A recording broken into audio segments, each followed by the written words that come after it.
This is the story of the Monkey and the Man, Episode 1. The monkey and the man were very good friends, and they had been friends for a long, long time. In fact, the monkey knew the man ever since he was a young chimp, many years ago.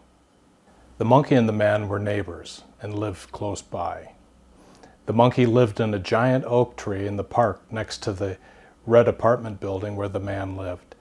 And the red apartment building was called the Tower, and the man lived on the 17th floor.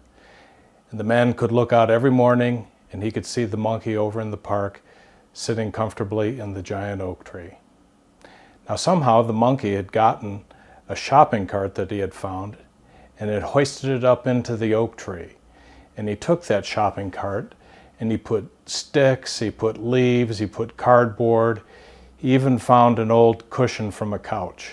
And he made a very comfortable place where he could sit in there, sleep, and he could look out and see the sky, the birds, and the squirrels below, and he could see children playing, and he was very happy. So on one particular day, the monkey woke up very early, and he was excited to go see the man, and he saw the man almost every day, as was their habit. So he scampered quickly out of the shopping cart, made his way down the tree, said hello to the squirrels, and sped off towards the tower. And the monkey quickly jumped across the parking lot, ran up the brick side of the building, and made his way all the way up to the top where the man lived. And the monkey started cheeping and making noises and chattering and knocking on the window until the man let him in. And the man was very happy to see him. But that naughty monkey, as soon as he got in the man's apartment, he kept running around. And he jumped on the table and he jumped up on the chandelier and he was swinging around, and the man was getting a little bit upset. He says, "Calm down, monkey. What's wrong with you? What's the matter?"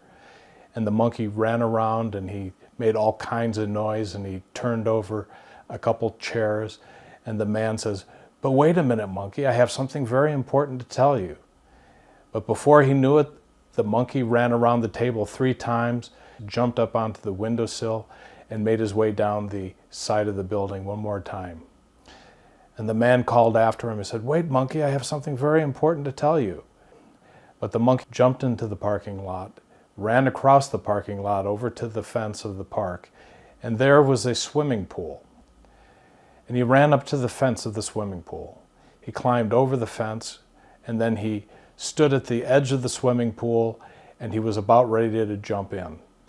The man then quickly got up, he went to the door, went out the door, and went down to the elevator down the long hallway.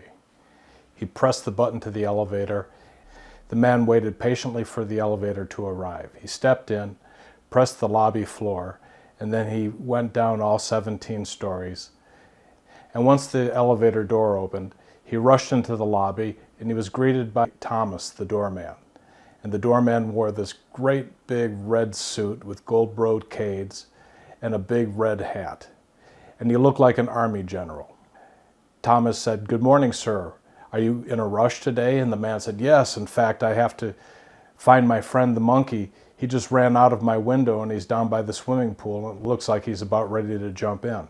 Thomas said, "Well, sir, you'd better hurry before he does something foolish." So the man quickly went out the door, made his way across the parking lot, saw the monkey standing by the pool.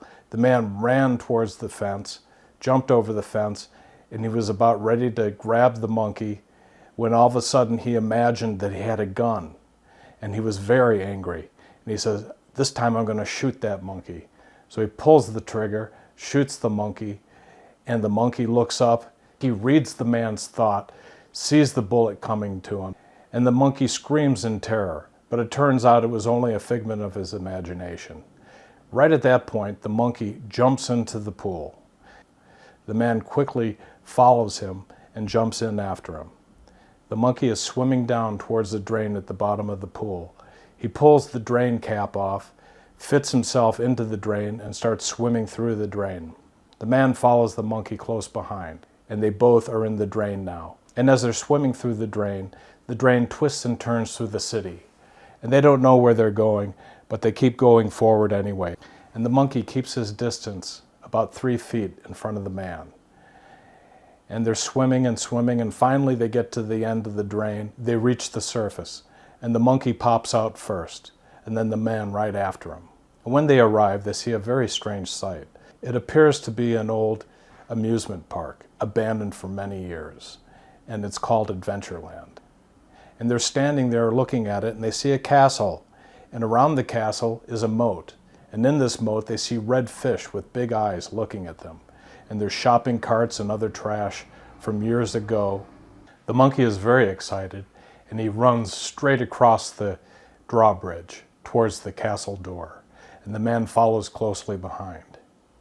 And when the monkey approaches the castle door, he finds it is an old, very old door, very thick wood, and they see two rusted giant iron ring knockers, and also lower down on one of the wooden doors, what looks to be like a slot, a mail slot. So the monkey very agilely fits his arm through the slot to the other side. And because the monkey's arm is agile and long enough, he can reach around to the other side, grab the knob, twist it just the perfect way, and the door comes open.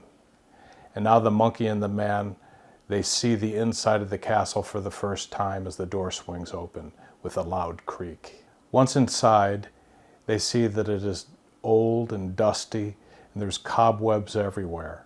Over to the right is a giant spiral staircase made out of stone, and the monkey runs over that way and the man follows. And that staircase leads up into a very tall tower. It's very dark in there, except there's enough light to see because there's a window at the very top, a very thin opening in the stone wall where light can come through. And as they go up inch by inch, carefully, they hear noises. And they try to remove cobwebs as they approach them. And there's spiders. And one time, there's a spider that jumps out and gets onto the monkey's face. And the monkey's very excited and angry and frightened. And the monkey is jumping around, and he climbs on top of the man, trying to get rid of the spider. And he grabs the spider, and he squishes it, and he throws it down the stairs. Suddenly, they hear some very strange music, and they hear the sound of an old woman's laugh. And they see, from the very top, they see a light coming through the bottom of an old door. And the monkey peeks through the keyhole that's in the door, and he sees an old witch, a witch that had been living there for many, many years, ever since the amusement park closed down. And they look in there, and they see that she has all kinds of elaborate furniture, and she has a big boiling cauldron, and it's bubbling, and there's purple smoke, and there's light, and there's sparks, and she's laughing, and she has gray hair and a very large nose, and she's all dressed in black with a big black pointy hat. The man then knocks on the door. The door opens, but they notice that nobody had opened it. So they enter the room, and the room is cold, and they see the witch over by the corner, and her face is glowing, lit by the fire, which is boiling the cauldron, and she's making some kind of potion, and they know not what it is. And then the witch said, "Come in, my friends, come in and make yourself comfortable. Please come in. Come close to the fire, and look into the water, the bubbling water. Look deeply, deeply into the water." And so the monkey and the man, they come close, and they go up by the witch, and they trust her. But they look into the water, and something very strange happens. All of a sudden, the monkey is looking into the bubbling water, and he sees two eyes. And out of the cauldron flies a vampire snake. And the snake whips out of the cauldron, out of the water, and it flies towards the monkey and wraps itself around the monkey's head. And the monkey is frantically running around the room, cheeping and screaming. And the man doesn't know what to do. And the monkey is grabbing at the snake, trying to pull it free, but it can't. And the witch is laughing. And the man sees a knife on the nearby table, picks it up, and he throws the knife. And the knife lands with precision right into the vampire snake's left eye. And the vampire snake screams, and he unfolds from the monkey's head. And the monkey is very happy. And then he flies towards the man. And then the man takes the knife out of the vampire snake's eye as he flies by. And then when the snake comes in close range, the man cuts him in two. He takes both halves and he throws it quickly into the bubbling pot. The witch at this point is very thankful. She says to the man, "Thank you, man.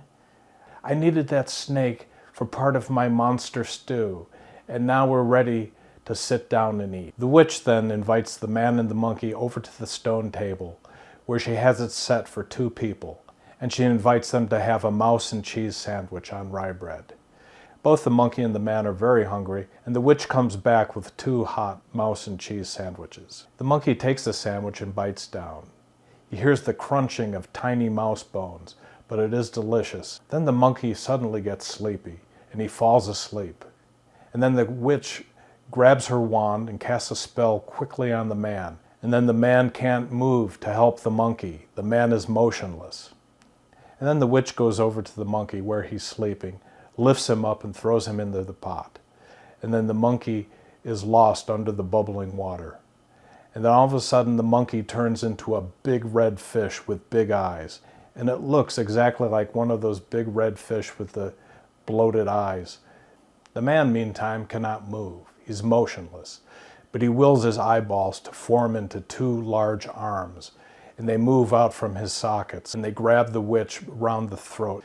And then they take the witch and they throw the witch into the boiling cauldron, and she turns into a hairy flying cricket. Quickly, the man fetches the monkey fish out of the boiling pot, and they run down the stone stairway the way they came, and they make their way down to the wooden door. They force it open, and they make their way towards the moat. After that, the cricket witch flies out of the pot. She circles the room, looking for the monkey and the man, but doesn't see them. And then she flies out of the window, chirping away. The monkey and the man will see the witch again, but we don't know exactly when. The man takes the monkey fish over to the moat and throws him in. One of the other red fish, the kingfish, swims over to the monkey fish and squirts a stream of water into the monkey fish's face. The monkey then turns into the monkey that he was before, and he's magically restored, except this time he's now an inch taller. The man thanks the kingfish for rescuing his friend, the monkey, and then they quickly walk back to the highway and catch a bus and go back to the man's apartment building. When they approach the apartment, they're greeted by Thomas, the doorman, and he asks them in a friendly voice how their day was. Then Thomas tells them that he saw a very strange thing. He saw a flying hairy cricket witch over by the giant oak tree where the monkey lives. The man and the monkey looked at each other and burst out laughing, for they knew exactly what was going on. The man and the monkey make their way over to the elevator. They say goodbye to Thomas the doorman. They go up 17 stories to the man's apartment. And once safely inside the man's apartment, the monkey asks the man, "So what did you want to ask me?" And then the man turns to the monkey and says, "Today is my birthday and I wanted to invite you to have cake and ice cream." And the monkey was very happy because the monkey loves cake and ice cream. At that point, the man turned into a werewolf for 3 seconds. And then for 4 seconds, he turned into a Barbie doll. And then 5 seconds later, he turned back into the man. At that point, the man goes and he prepares the cake and ice cream. And he puts on the candles and lights the candles. And the man and the monkey sit down to have cake and ice cream and celebrate the man's birthday. All of a sudden, to the man and monkey's surprise, through the window flies the hairy cricket witch cat. The cricket witch cat flies around the table and then goes right towards the cake and blows out all the candles. The man and the monkey look at each other and then they laugh. They've had a very good day and this is an excellent birthday party. And then they sit down and finish their cake and ice cream. This concludes the first episode of Monkey and the Man. I sure hope you enjoyed it, and until the next episode, I hope to see you all again very soon. So take care, and goodbye.